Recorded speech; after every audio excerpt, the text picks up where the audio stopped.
apologies, William. Just hacking on you, that's all. Yeah, we was just hacking on you. So what? Yeah, Billy, what you kill him for? He was hacking on me. Several occasions on the way into town. Quite frankly, John, they think you're behind it. That's a farting lie, and you know it, Richard. Sheriff Brady, Mr. Murphy is going to continue coming to you claiming I've taken his property until I'm pronounced the thief and shaken out of Lincoln. I've never touched his property.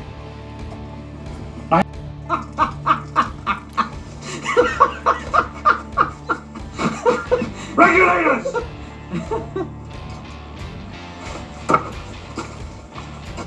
Let's dance. Hello there. Hello back. William Bonney, sir. Garrett, pleasure. We've come to a place where we are lost, no? When an Indian is lost, he must reach into the spirit world to find a way.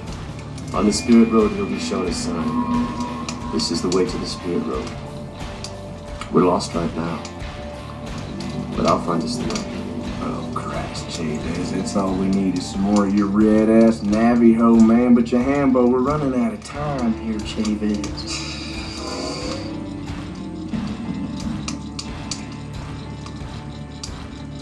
Is that any good? Charles, what is that? Peyote.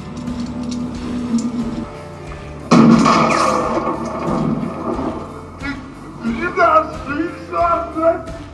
Chicken? Butterfly. Oh God! You guys! You guys!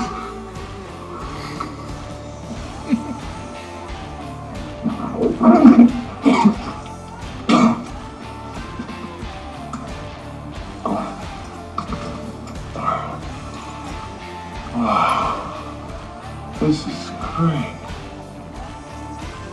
This is great. Did you see the size of that cocky bit of goddamn bill?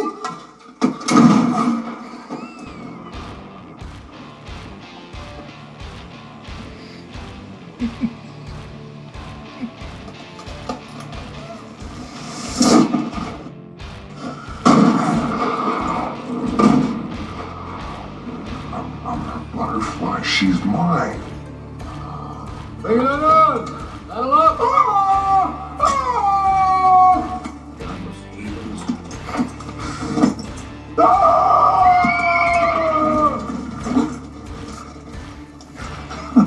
Regulators!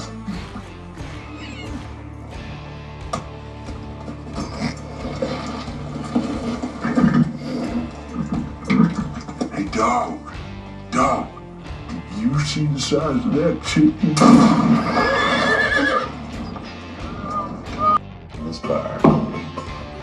You can't kill, you can't catch. You know these mestizas? They say that Bolitos half horse, half devil. But who knows?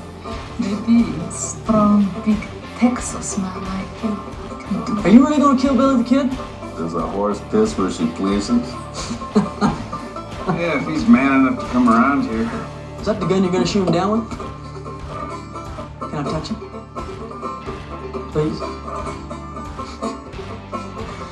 You know, sir, I do admire you, and I sure would like to touch the gun that's gonna kill Billy the Kid. You know Iron Boy? Yes, sir. Go ahead then. Have a look. Pass her back. That there gun killed Ed Rollins. Is that right? Hey, barkeep, let's have a little round of stone fence for every little lady in the house. Okay, pass it back, son. Stroke done like that, you might as well be stroking a man's woman. Pass it up. Whoop.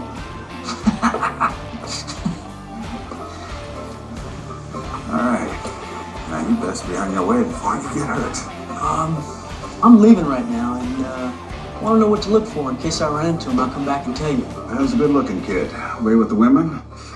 Dresses like a dandy and he's a left-hander.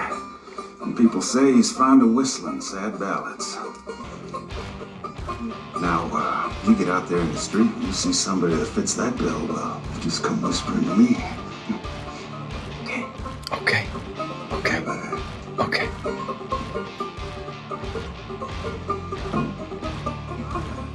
Hey, I see him. Right there, don't you see him? Is that so now? You know, boy, I'm getting a little tired of your wise lip. Now, you get yourself someplace else before I have to drop your britches in front of all these fine ladies and spank your little bottom blue.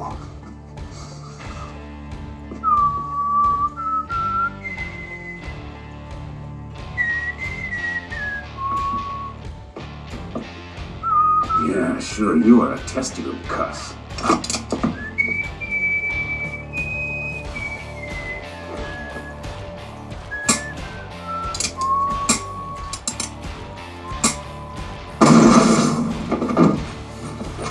I'm such a sensation. How'd you find me here? I'm a tracker. Gonna be hell as a sheriff if they let me. What are you saying, pal?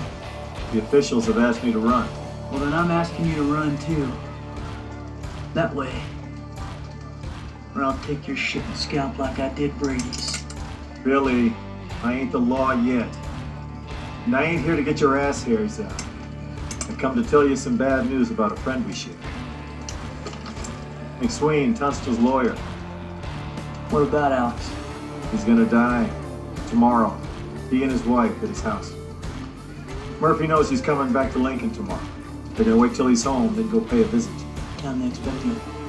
Supper time. I figured you were the only fella with the pluck to get up to McSween partisans and go give the man and his wife a rightful escort across the border. Ain't been to Louisiana for a spell. I'll see you, Billy.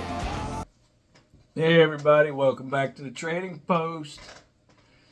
It's me, Fred, and this here is the start of the show as usual. Our good old buddy Noodle. Tell him, Noodle, what are we going to get into today, man? Huh? Tell them what we're doing here. What are we going to want? What are we going to talk to them about today? Y'all, we're going to talk to you about episode 27, Billy the Kid. All right, this may be part one, okay? So we're going to call this part one, and we're going to go from there. And I'm going to go ahead and put him up, and I'll see you guys. Bye. All right, everybody, let's get started on this. Again, like I said, this is episode 27. This here's Billy the Kid, all right? Now, Henry McCarty, September 17th or November 23rd, 1859 is his date of birth to July 14th, 1881, his death. Alias William H. Bonney, better known as Billy the Kid, was an American outlaw and gunfighter of the Old West, who is alleged to have killed 21 men before he was shot and killed at the age of 21. He is also known for his involvement in New Mexico's Lincoln County War, during which he allegedly committed 3 murders. Now, we're going to go through that again. He was born September 17th or November 23rd of 1859. Okay, evidently they're having a discrepancy about that. I don't know why, but that's what it is. He was born in New York City in America, in the United States. He died July 14th, 1881 at 21 years old in Fort Sumner, New Mexico. His cause of death was a gunshot wound, and his resting place is Old Fort Sumner Cemetery. Let's see here. I got some latitude and longitude. 34 degrees, 24 minutes, 13 seconds north. 104 degrees, 11 minutes, 37 seconds west. I believe that's it. But it's 34, 24, 13 north, 104, 11, 37 west. Okay, other names, William H. Bonney, Henry Antrim, and Kid Antrim.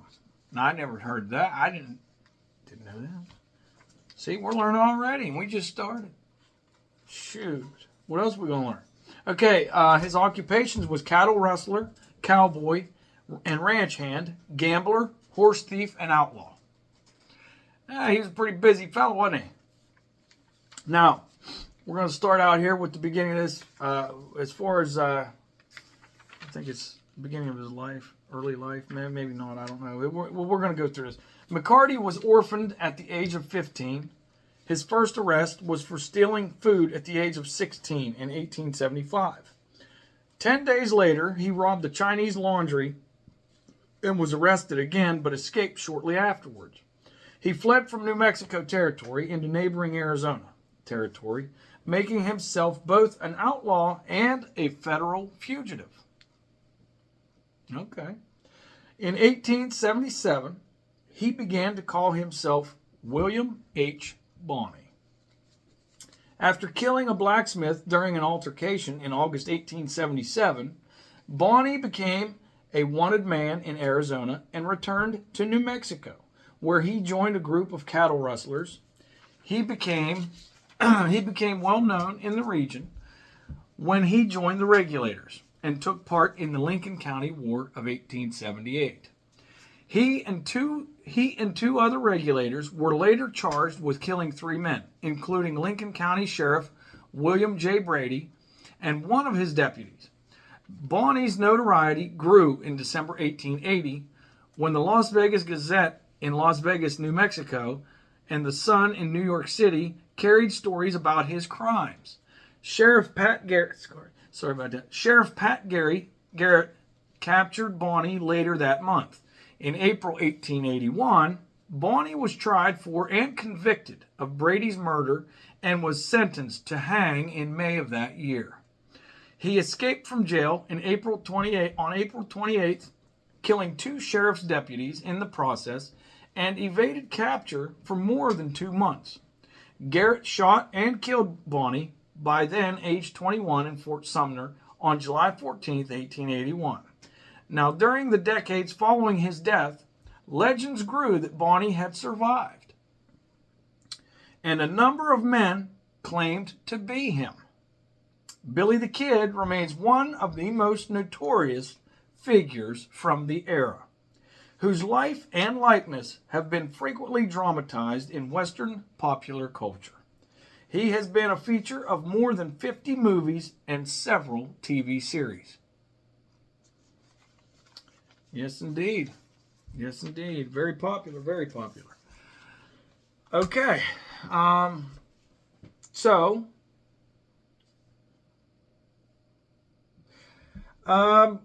His early life. Let's go into his early life. We're going to get into detail about this. Now, Henry McCarty was born to parents of Irish Catholic ancestry, Catherine Nee Devine and Patrick McCarty in New York City.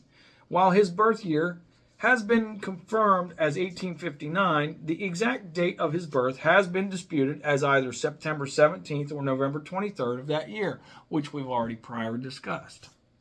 According to sorry about that, I'm itching like crazy. That's nuts.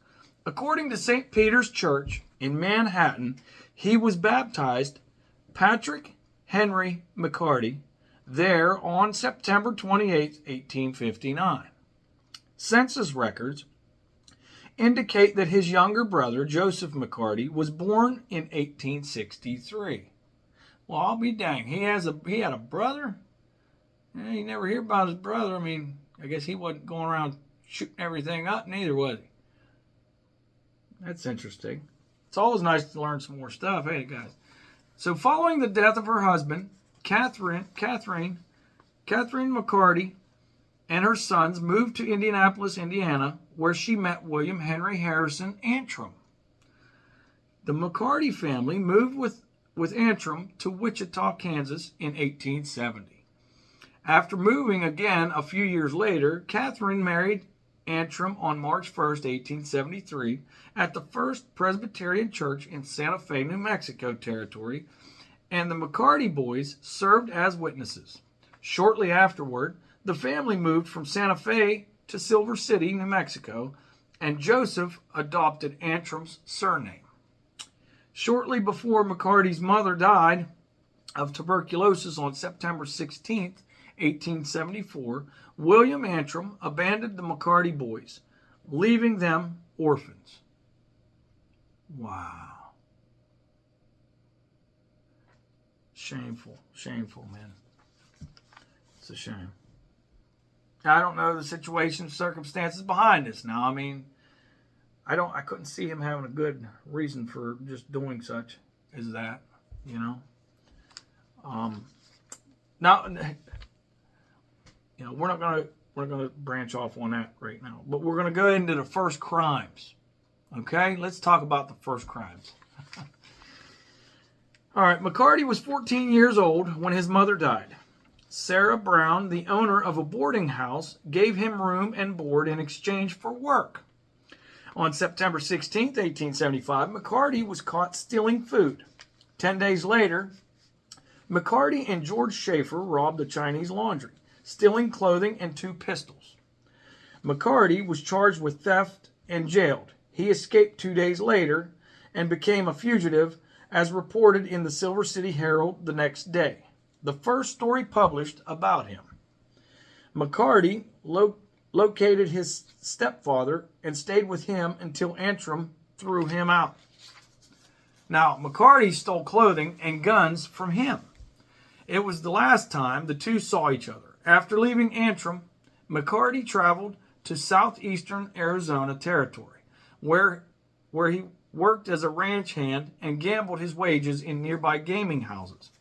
In 1876, he was hired as a ranch hand by well-known rancher Henry Hooker.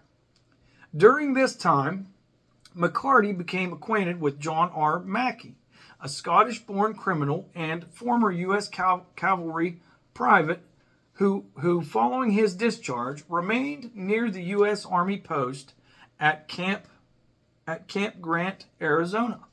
The two men soon began stealing horses from local soldiers. McCarty became known as Kid Antrim because of his youth, slight build, clean-shaven appearance, and personality. At some point in 1877, McCarty began to refer to himself by the name William H. Bonney. On August 17, 1877, Bonney was at a saloon in the village of Bonita. I'm sorry. Yeah, there was some writing was running together. He was in the village of Bonita when he got into an argument with Francis P. Windy Cahill, a blacksmith who reportedly had bullied him and on more than one occasion called him a pimp. Bonney in turn called Cahill a son of a bitch, whereupon Cahill threw Bonney to the floor and the two struggled for Bonney's revolver. Bonney shot and mortally wounded Cahill. A witness said he, as in Billy the Kid or Bonney, had no choice. He had to use his equalizer.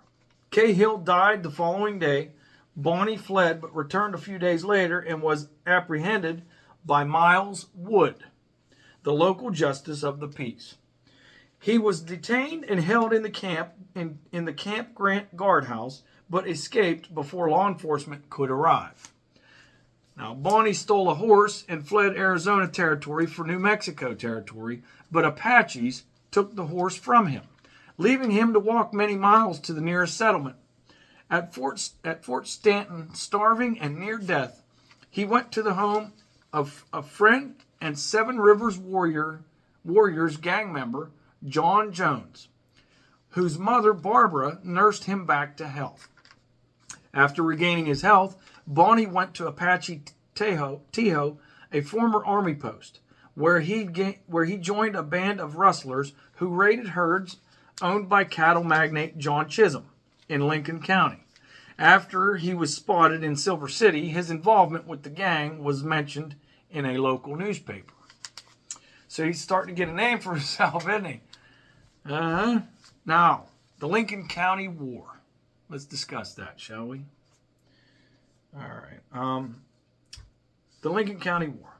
After returning to New Mexico, Bonney worked as a cowboy for English businessman and rancher John Henry Tunstall. 1853 to 1878 is his lifespan. That doesn't seem right. Or maybe that's just that can't be good. Okay, it's got me confused here. But near the Rio Felix, a tributary of the Pecos River in Lincoln County, now in Chavez County, Tunstall and his business partner and lawyer, Alexander McSween, were opponents of an alliance formed by Irish-American businessmen Lawrence Murphy, James Dolan, and John Riley. The three men had wielded an economic and political hold over Lincoln County since the early 1870s, due in part to their ownership of a beef contract with nearby Fort Stanton and a well-patronized dry goods store in the town of Lincoln. By February 18th, 1878, Tunstall learned of the posse's presence on his land and rode out to intervene. During the encounter, one member of the posse shot Tunstall in the chest, knocking him off his horse. Another posse member took Tunstall's gun and killed him with a shot to the back of his head. Tunstall's murder ignited the conflict between the two factions that became known as the Lincoln County War. Now, we're going to talk about buildup. Give me 1 second here. I'll get back to you. Just give me 1 second. Okay. Now, the buildup. Let's talk about that. After Tunstall was killed, Bonnie and Dick Brewer swore affidavits against Brady and those in his posse and obtained murder warrants from Lincoln County Justice of the Peace, John B. Wilson, on February 20th, 1878. While attempting to arrest Brady, the sheriff and his deputies found and arrested Bonnie and two other men riding with him. Deputy U.S. Marshal Robert Weidenman, a friend of Bonnie, and a detachment of soldiers captured Sheriff Brady's jail guards, put them behind bars, and released Bonnie and Brewer. What? If this ain't a daggone movie playing out in real life, man, ain't no way I'd have that kind of luck. Ain't no way. No way. Anyway, Bonnie then joined the Lincoln County Regulators. Okay, so this is the point in time where he joined the Regulators, y'all. On March 9th, they captured Frank Baker and William Morton, both of whom were accused of killing Tunstall. Baker and Morton were killed while allegedly trying to escape. What do you guys think? You think they just got revenge? They just said, we're not taking you in. We're just going to shoot you. I mean, after what they done to their, poor Tunstall, you know what I mean? It wouldn't be a surprise to me, especially with, we kind of understand of Billy the Kid a little bit. He's just kind of quick on the draw with some stuff. So, on April the 1st, the Regulators ambushed Sheriff Brady and his deputies. Bonnie was wounded in the thigh during the battle. Brady and Deputy Sheriff George W. Hindman were killed. On the morning of April 4th, 1878, Buckshot Roberts and Dick Brewer were killed during a shootout at Blazer's Mill. Warrants were issued for several participants on both sides, and Bonnie and two others were charged with killing Brady, Hindman and Roberts. Okay? Now, you guys, explain to me how in the hell man can be so fortunate to have somebody that brings a detachment of soldiers and gets him out of the pickle he was in. I mean, honestly, what luck do you have to have for that to happen? Man, oh man.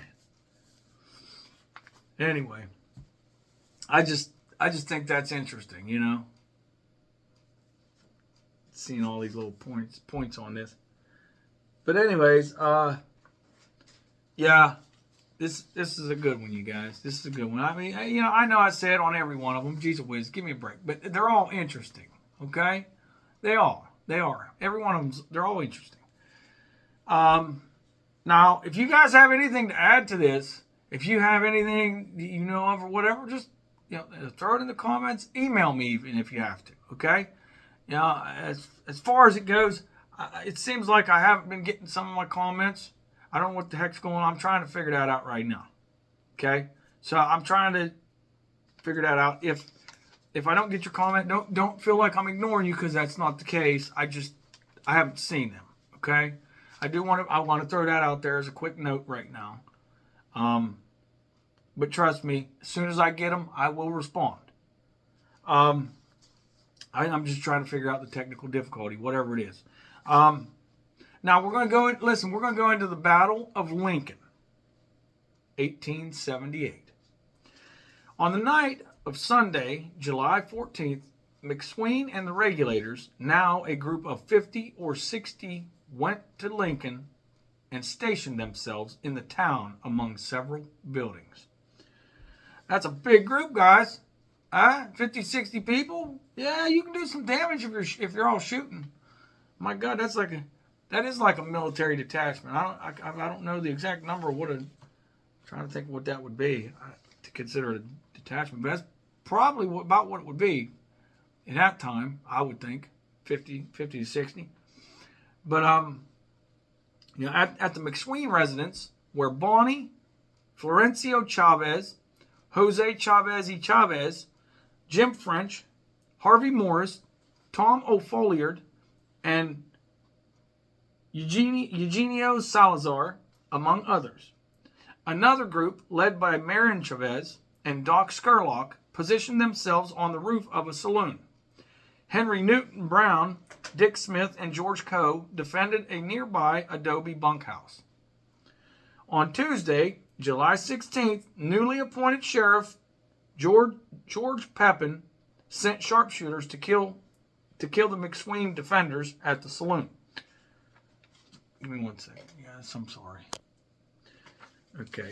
Now, on Tuesday, July 16th, I'm going to repeat that so we don't have no gaps. On Tuesday, July 16th, newly appointed Sheriff George Pepin sent sharpshooters to kill the McSween defenders at the saloon.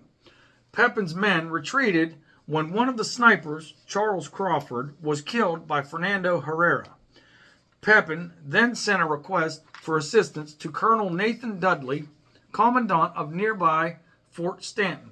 In a reply to Pepin, Dudley refused to intervene, but later arrived in Lincoln with troops, turning the battle in favor of the Murphy-Dolan faction. A gunfight broke out on Friday, July 19th. McSween's supporters gathered inside his house when Buck Powell and Deputy Sheriff Jack Long set fire to the building. The occupants began shooting. Bonnie and the other men fled the building when all rooms but one were burning. During the confusion, McSween was shot and killed by Robert W. Beckwith, who then was shot and killed by Bonnie. Okay? So, let's see let me make sure I'm grasping this. During the confusion, McSween was shot and killed by Robert Beckwith. And Robert Beckwith, who then was shot and killed by Bonnie, or Billy the Kid. Okay? Now, we're going to go to the outlaw part. Okay?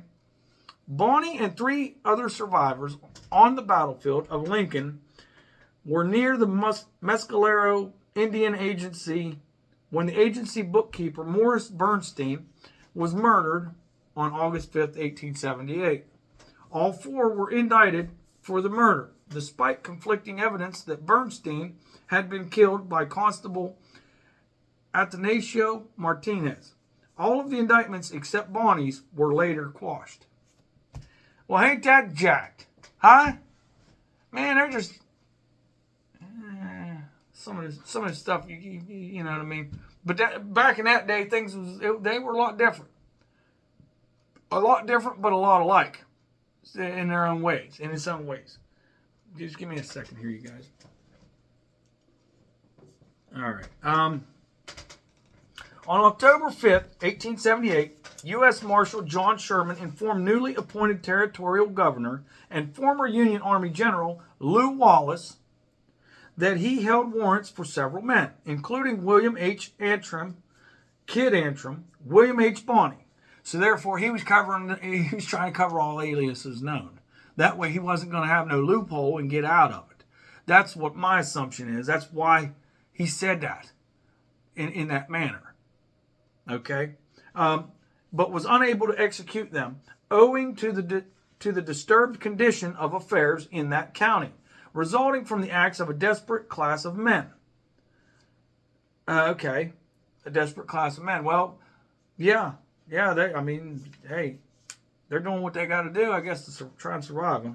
That's what anyone would do. So Wallace issued an amnesty proclamation on November 13th, 1878, which pardoned anyone involved in the Lincoln County War since Tunstall's murder. It specifically excluded persons who had been convicted of or indicted for a crime and therefore excluded Bonney. Well,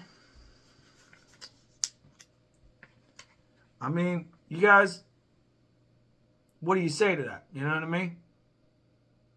I mean, in a way, you can't.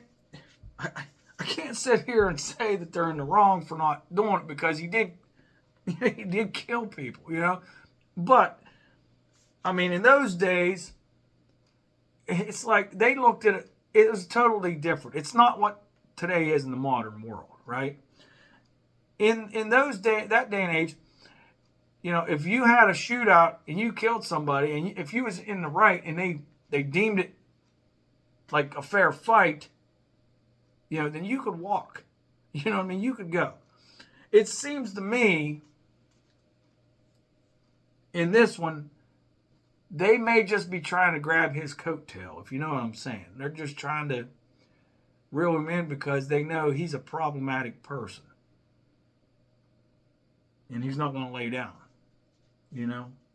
So I don't know. I mean, tell me what you think in the comments below. Email me, let me know. But on February 18th, 1879, Bonney and friend Tom O. Folliard were in Lincoln and watched as attorney Huston Chapman was shot and his corpse set on fire. According to eyewitnesses, the pair were innocent bystanders forced at gunpoint by Jesse Evans to witness the murder. Now, man, for real, you're going to drag... Man, you're a brazen little son of a bitch if you're going to point a gun at Billy the Kid. You know what I mean? I don't think I'd have the balls to do it. But we all know, it just, I think this kid, I think he was a kid. I have to. I think that's what he was. He was a youngin. Just like, because they are all young. Like Billy the Kid wasn't. Not, I mean, hell, when they claimed he died, he was 21 years old. So understand that. Like he, who knows how old he was at this time? I didn't do the math and figure it all out. But so this Jesse Evans, okay, evidently he held them at gunpoint to witness the murder. So he killed the attorney Huston Chapman. So he shot him and he set his corpse on fire in front of them, holding them at gunpoint to witness this. Now, I think his intentions was very clear by him doing that. He held them at gunpoint to watch this so that they were on location and it would be shoved off on them and he could get clear of the murder charge. You know, that's what I'm thinking this was. Tell me if you think I'm wrong. Hey, I don't know. You know, but that's what I'm thinking. So Bonney wrote to Governor Wallace on March 13th, 1879, with an offer to provide information on the Chapman murder in exchange for amnesty. On March 15th, Governor Wallace replied, agreeing to a secret meeting to discuss the situation. Okay, all right. So he agreed to a secret meeting to discuss all this, right? Okay, now, he met with Wallace in Lincoln on March 17th, 1879. During the meeting and in subsequent correspondence, Wallace promised Bonnie protection from his enemies and clemency if he would offer his testimony to a grand jury. On March 20th, Wallace wrote to Bonnie to remove all suspicion of understanding. I think it better to put the arresting party in charge of Sheriff Kimbrell, or is Kimbrell or Kimball? I don't know. I think they have two different writings on here. So, I'm sorry, you guys. This is what it is. It's Kimbrell or Kimball. It's one of the two because they use both names. Unless it's two different people, I'm confused on that one. So, sorry. But we'll say Kimbrell for the first one. That's what is written down there. Who shall be instructed to see that no violence is used. Bonnie responded on the same day, agreeing to testify and confirming Wallace's proposal for his arrest and detention in a local jail to assure his safety. Okay, so on March 21st, he let himself be captured by a posse led by Sheriff George Kimball. See, now they're saying Kimball, of Lincoln County. As agreed, Bonnie provided a statement about Chapman's murder and testified in court. However, after his testimony, the local district attorney refused to set him free. Still in custody, several weeks later, Bonnie began to suspect Wallace had used subterfuge and would never grant him amnesty. He escaped from the Lincoln County Jail on June 17, 1879. Man, oh man. What do you guys think? Do you think that's what was going on? This Wallace dude just, was backstabbing him? Claiming he's going to do all this for him, straighten things out, and then turn around and stab him in the back? Do you think that's what he's doing? I'll be honest with you, I kind of have an idea. I think so. I think he did. But, anyways, that's kind of where I'm at with it. Okay? Tell me your opinions. Tell me what you think. Now, Bonnie, we're going to go ahead and continue. Bonnie avoided further violence until January 10th, 1880, when he shot and killed Joe Grant, a newcomer to the area, at Hargrove's Saloon in Fort Sumner, New Mexico. The Santa Fe Weekly New Mexican reported Billy Bonnie, more extensively known as the Kid, shot and killed Joe Grant. The origin of the... Excuse me. Sorry, I had hiccups. The origin of the difficulty was not learned. According to other contemporary sources, Bonnie had been warned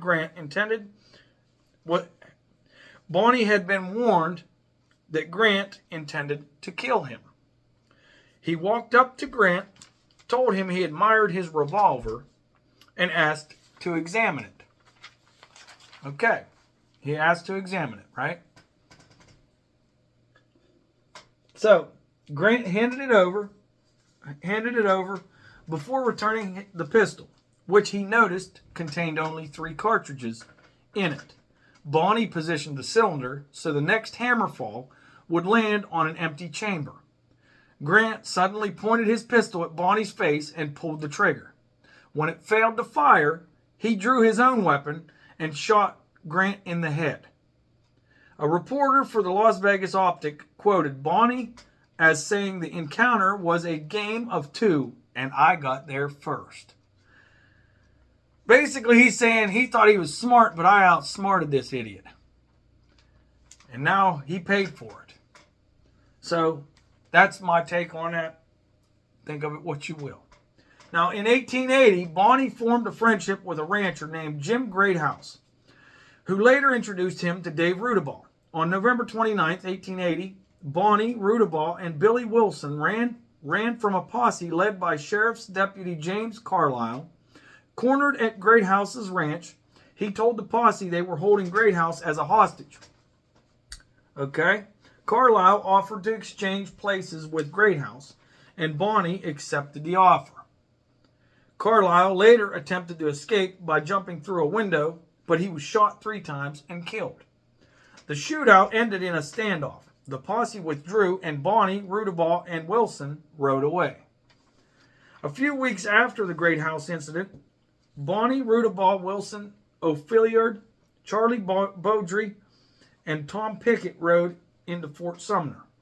Unbeknownst to Bonnie and his companions, a posse led by Pat Garrett was waiting for them. The posse opened fire, killing O'Folliard. The rest of the outlaws escaped unharmed. Okay. Now, on December 13th, 1880, Governor Wallace posted a $500 bounty for Bonnie's capture. Now, I know what you're thinking. $500, that's not a lot. It was then. It was then. I don't know the comparative, but I can almost guarantee you $500 then was easily like $1,000 today, if not more. So Pat Garrett continued his search for Bonnie. On December 23rd, following the siege in which Beaudry was killed, Garrett and his posse captured Bonnie along with Pickett, Rudabaugh, and Wilson at Stinking Springs. Stinking Springs. What a name, huh? It must have stunk there, I guess. The prisoners, including Bonnie, were shackled and taken to Fort Sumner, then later to Las Vegas, New Mexico. When they arrived on December 26th, they were met by crowds of curious onlookers. The following day, an armed mob gathered at the train depot before the prisoners, who were already on board the train with Garrett, departed for Santa Fe. Deputy Sheriff Romero, backed by the angry group of men, demanded custody of Dave Rudabaugh, who during an unsuccessful escape attempt on April 5th, 1880, shot and killed Deputy Antonio Lino Valdez in the process. Garrett refused to surrender the prisoner, and a tense confrontation ensued until he agreed to let the sheriff and 2 other men accompany the party to Santa Fe, where they would petition the governor to release Rudabaugh to them.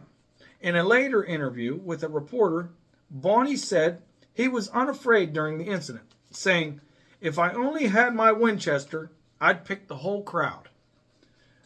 He had some brass to him, didn't he, you guys? Huh? What do you think? I think he does. I mean, he just says what's on his mind. He don't worry about what no one thinks. The Las Vegas Gazette ran a story from a jailhouse interview following Bonnie's capture. When the reporter said Bonnie appeared relaxed, he replied, "What's the use of looking on the gloomy side of everything? The laugh's on me this time." So, hey, he wasn't going to be down in the dumps. You know, good for him. Good for him. I mean, he knew what he got into. But during his short career as an outlaw, Bonnie was the subject of numerous U.S. newspaper articles, some as far away as New York. After arriving in Santa Fe, Bonnie, seeking clemency, sent Governor Wallace 4 letters over the next 3 months. Wallace refused to intervene, and he went to trial in April 1881 and in Mesilla, New Mexico. Following 2 days of testimony, Bonnie was found guilty of Sheriff Brady's murder. It was the only conviction secured against any of the combatants in the Lincoln County War. Now, on April 13th, Judge Warren Bristol sentenced him to hang, with his execution scheduled for May 13th, 1881. According to legend, upon sentencing, the judge told Bonnie he was going to hang until he was dead. His response was, "You can go to hell, hell, hell." According to historical record, he did not speak after the reading of his sentence. So you take that for what you want. Believe it or don't. I mean, hey, you know, with what we got here, it tells you both sides of things. So, following his sentencing, Bonnie was moved to Lincoln, where he was held under guard on the top floor of the town courthouse. On the evening of April 28, 1881, while Garrett was in White Oaks collecting taxes, Deputy Bob Olinger took 5 prisoners across the street for a meal, leaving James Bell, another deputy, alone with Bonnie at the jail. Okay, he asked to be taken outside to use the outhouse behind the courthouse. On their return to the jail, Bonnie, who was walking ahead of Bell up the stairs to his cell, hid around a blind corner, slipped out of his handcuffs, and beat Bell with the loose end of the cuffs. During the ensuing scuffle, Bonnie grabbed Bell's revolver and fatally shot him in the back as Bell tried to get away. Now, Bonnie, with his legs shackled, broke into Garrett's office and took a loaded shotgun left behind by Olinger. He waited at the upstairs window for Olinger to respond to the gunshot that killed Bell and called out to him, "Look up, old boy, and see what you get." When Olinger looked up, Bonnie shot and killed him. After about an hour, Bonnie freed himself from the leg irons with an axe. He obtained a horse and rode out of town. According to some stories, he was singing as he left Lincoln.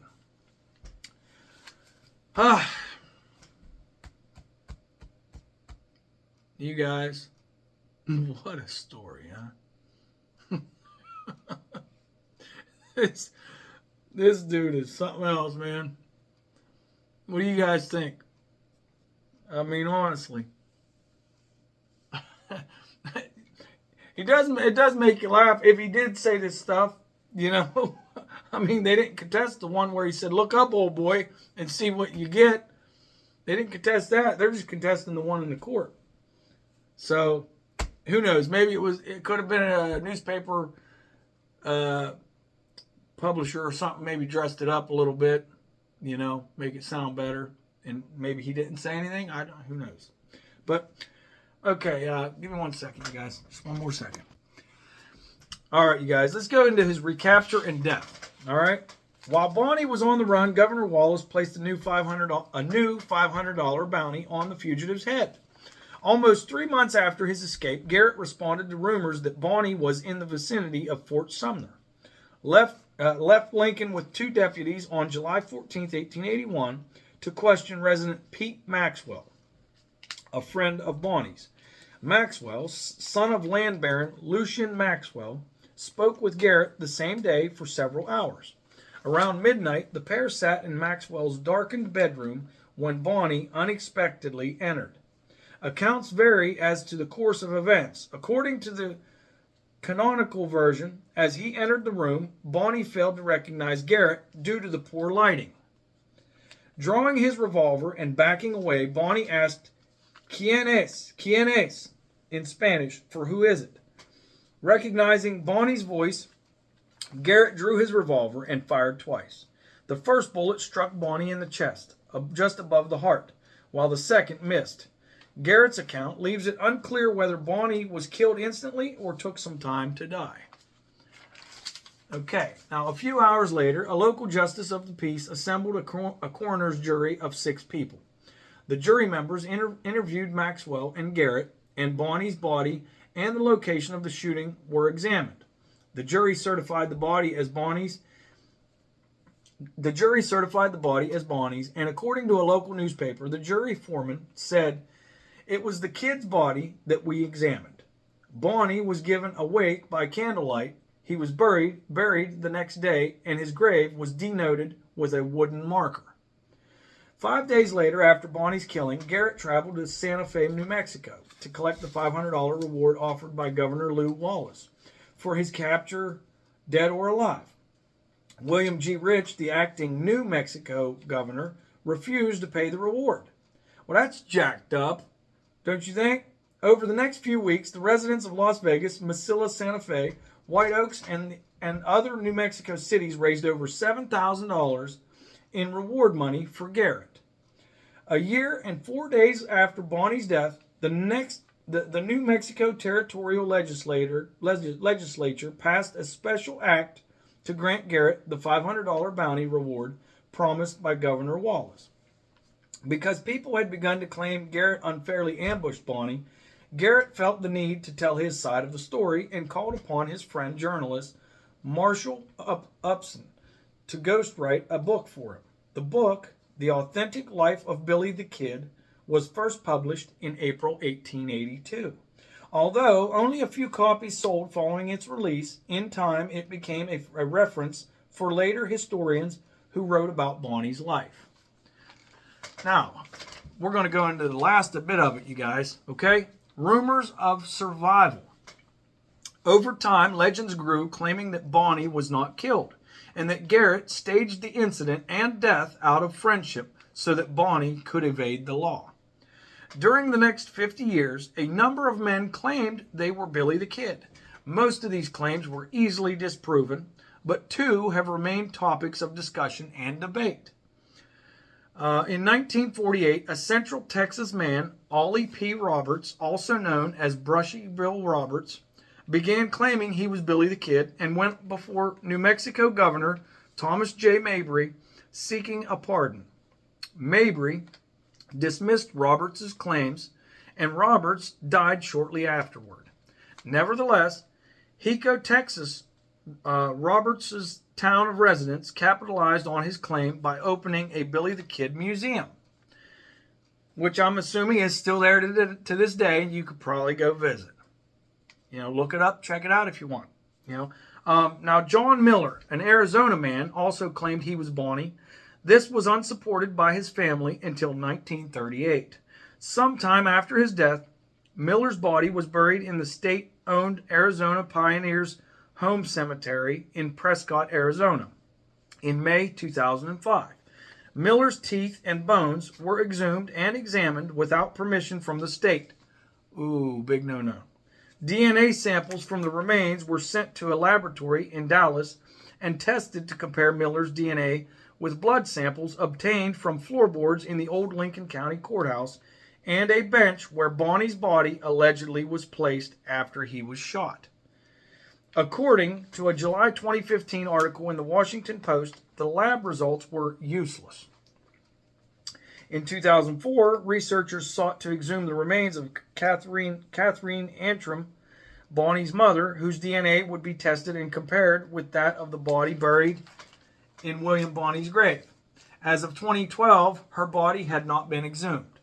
Now, in 2007, author and amateur historian Gail Cooper filed a lawsuit against Lincoln County Sheriff's Office under the State Inspection of Public Records Act to produce records of the results of the 2006 DNA tests and other forensic evidence collected in the Billy the Kid investigations.